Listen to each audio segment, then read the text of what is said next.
Hi everyone, welcome. I'm down here in my wormery and I've got a bin that I need to take care of feeding. It's the one right here in front of me. It's a 108-day-old red wiggler bin. Last fed 10 days ago. It got Brussels sprouts and I think a little bit of asparagus, banana peel, coffee. Pretty typical feeding.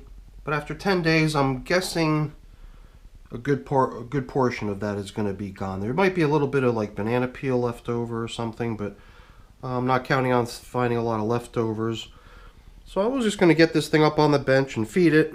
Nothing too extraordinary. Over the time that it's been in service, it's received 12 feedings. This will be feeding number 13. So I'm going to slip on a glove and get to work. You can see here what I've got for them today. It's a portion, a day's worth of coffee out of the coffee machine. And I've also got a couple extra filters down here. So all three of these filters are going in today as a nice little boost to the bedding that's already in the bin. And this is mostly mushroom. I see tomato, I think. I see some carrot peels, but I'm pretty sure this is mainly mushroom. And it is a pretty good size portion.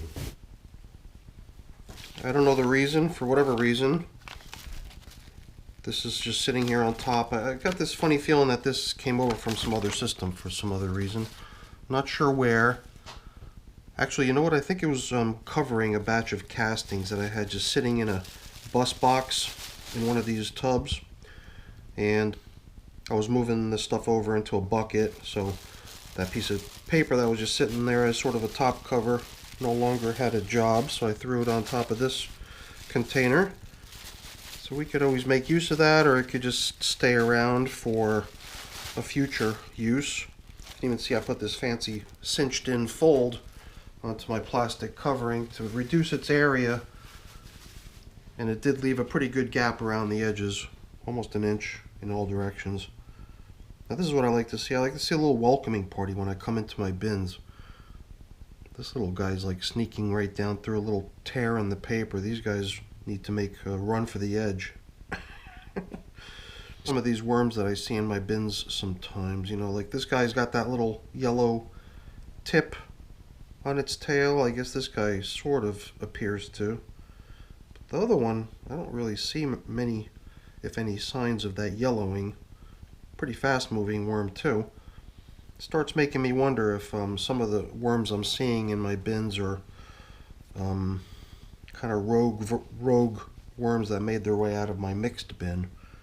Because the blue worms that are theoretically only supposed to exist in that mixed bin, I think the blue worms have sort of made their way around into some of my other bins too. Tricky little buggers.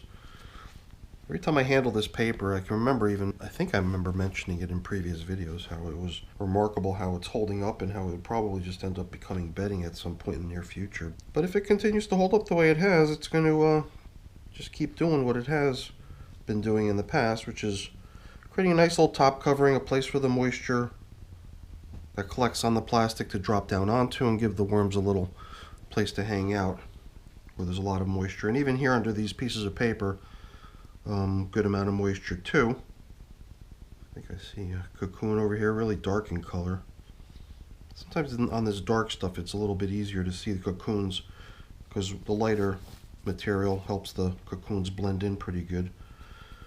So the feeding they got last time, as indicated by the coffee filter that rested out here on the top surface, was down the middle. It was a pretty routine feeding, but 10 days later, I don't know what to expect down in here. And I never know what to expect when it comes to the cork. For some reason, I just make no mental note of the fact that there's a cork in this bin. And every time I encounter it, I get caught off guard. And it's like, oh, the cork. I don't know why. I guess because it is kind of an old object that's been around for so long that it just, I don't know, has kind of lost my interest in a way. So someday it'll break down. I think I saw a little worm inside of it, getting down into the material of it. This is like it's a chunk of like avocado skin with a good amount of the meaty portion of the fruit still stuck to it, with apparently no worm action going on around it for whatever reason. I think we're gonna dig right down to the bottom so we can kind of really quickly assess how the last feeding is holding out. It seems like there is a good amount of leftover bedding from that last feeding, all these scraps of paper. So I could always reuse bedding, but I think I'm still kind of at that stage with this bin that there's time enough for a little bit more bedding to be added before we start holding back on stuff like that, which takes a little bit longer to break down. At some point I'll start feeding with pretty much only food that I know is going to all vanish within a couple weeks. But for now, since we're still just sort of breaching that 100-day mark on this bin, we've definitely still got a couple feedings to go before we call it quits in here. I think I'm definitely going to be taking all three of those coffee filters that I've gotten, tearing it up into little shreds and putting it right down into the feeding area as bedding for this feeding. This thing right here, I believe, is also residual chunks of paper, bedding. I think it's a coffee filter, maybe. It seems to have that shape. Got little tiny worms on it. It's so cool. Man, I got worms all over my glove, too. That was kind of cool. So, I mean, obvious leftover bedding bits, but what kind of food was resting on that chunk of bedding? I have no clue. But it did seem like it was a pretty popular item that was attracting a lot of attention.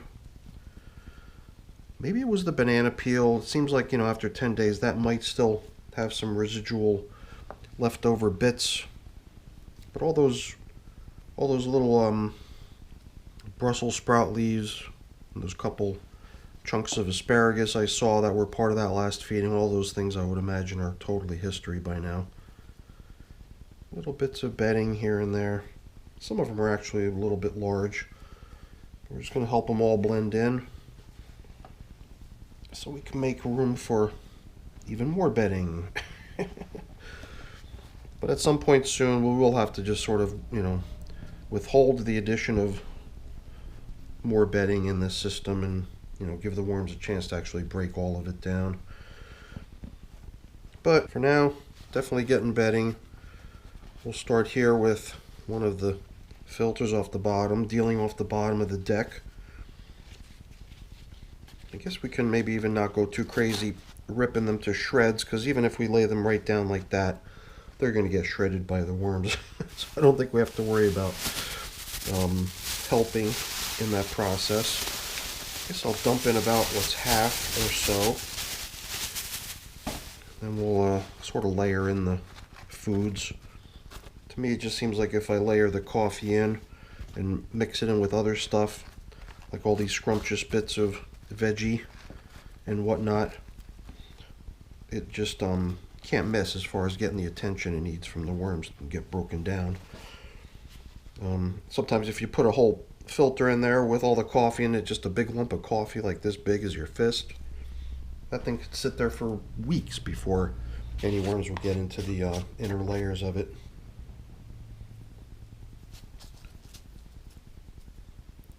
The other thing that'll probably draw a little bit of attention is all this grit that I just added, a little bit of pulverized eggshell.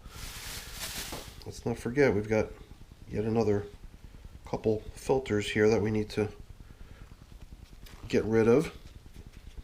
So we'll kind of create a little, almost like a lasagna style feeding for them with all these different layers. But the layers, I think, are probably going to help, especially in my case. I recently found large amounts of leftover coffee in one of my systems, and I think that the layering is mainly for the benefit of making sure that the coffee gets spread around and all exposed to worm traffic, and not let any of it wind up sort of concealed from being broken down and eaten and stuff like that. So I don't think we need any more grit. We gave them a pretty good dose, and there's always good amounts of it floating around in my bins anyway, because I'm pretty generous with the stuff. And you know what else I've been really generous with lately in all of my worm feedings, if possible, its bedding. And you know what? I'm bringing back some of these top coverings that we've taken off earlier, that were resting right out on the top. So now that I'm kind of looking at this stuff, I'm thinking to myself, you know what, why don't we upgrade the so-called feeding zone indicator to this nice new one, and we'll rest that on top to show where we last fed. But we'll take this pretty beaten up old one. It's been doing the job valorously for a while now, it seems. But we'll go ahead and we'll rest this little guy in there in its place. And every time, well, like I said earlier, every time I handle this piece of newspaper, it seems like it's destined to become bedding soon. Every time I touch it, I could feel large hunks of it tearing. And it just seems to me like, you know what, maybe the time has come. I've got that other piece that I showed earlier in the beginning, which at first I didn't even know where the heck it came from. So, you know what, that's going to become our new top covering to go hand in hand with our new feeding zone indicator. And all this old newspaper material that's pretty heavily broken down already anyway. We'll just go in here as supplementary bedding. How does that sound? But you know what? To make it even more interesting, why don't we put it in as sort of a layer of its own? Right? How does that sound? I could tell from touching it, this is folded over, so there's multiple layers here. My only other thought was to sort of unfold it. But I don't know, maybe I'm just imagining?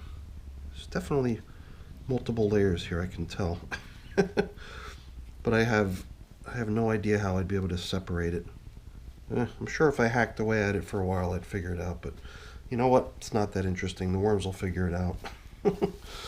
Maybe by being folded over it'll sort of prevent the breakdown of the material a little bit for a little while, but in the end it all meets the same fate. It's all going to become worm food. So this stuff looks so nice, I gotta say. It's always kind of a pleasure to work your way through material in a bin that's really making some decent progress.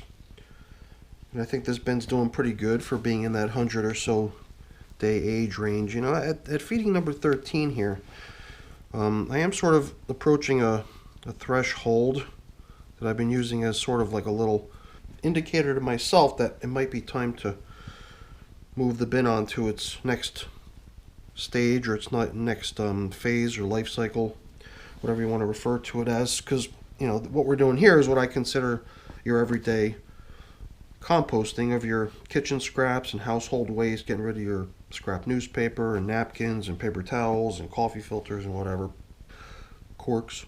But what will happen soon here in this bin is that it'll stop serving that function for a while, kind of reducing my, you know, my bandwidth, my composting bandwidth down here in my wormery.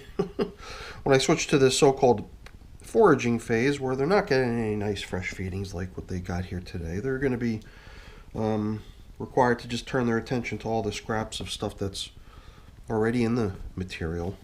Lots of castings in here, but also lots of leftover bedding bits and food scraps, all stuff that's all fair game as a source of food. So at some point soon, maybe a couple feedings from now, we'll decide that that was the last feeding and move this bin on into the foraging phase. But for now, luckily, it's just another one of my composting bins, and I'm able to get rid of kitchen scraps and other things by just dumping them in here. You know, it's interesting. I wasn't sure if we were going to encounter one of these little guys, but 10 days ago when we last checked in here, I do remember us picking out a good number of these. Some sort of larva, I don't know.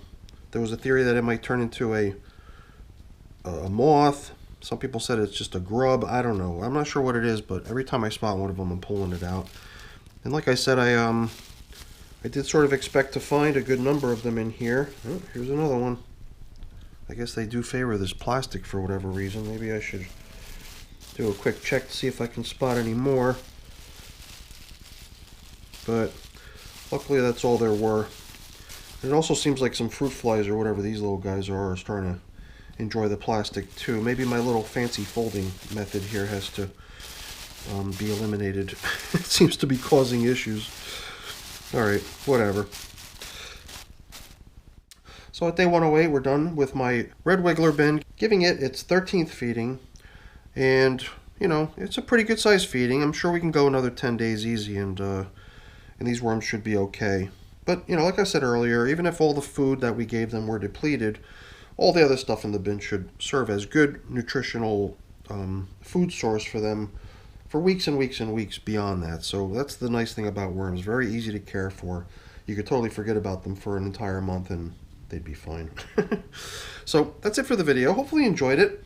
Got a few things to take care of and clean up and, oh yeah, get rid of those little creepy crawlies. But as for the video, we're done here. So thank you for watching. Hopefully you enjoyed it. If you did, please remember to leave me a thumbs up. That's always really appreciated. And if you haven't done so already, please also consider subscribing to the channel too. That's really appreciated as well. All right, everyone. Have a great day. Bye now.